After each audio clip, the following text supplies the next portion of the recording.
How to edit and change your store email easy and quick. Hello guys, in today's video I'm gonna show you how to edit and change your store email.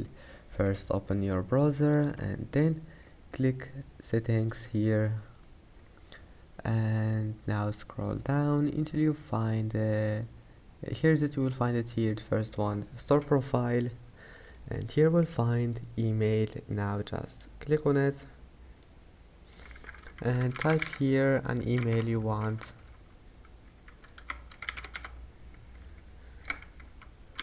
and that's it. Then just click save, it will be saved. And that's it. Then just verify your email.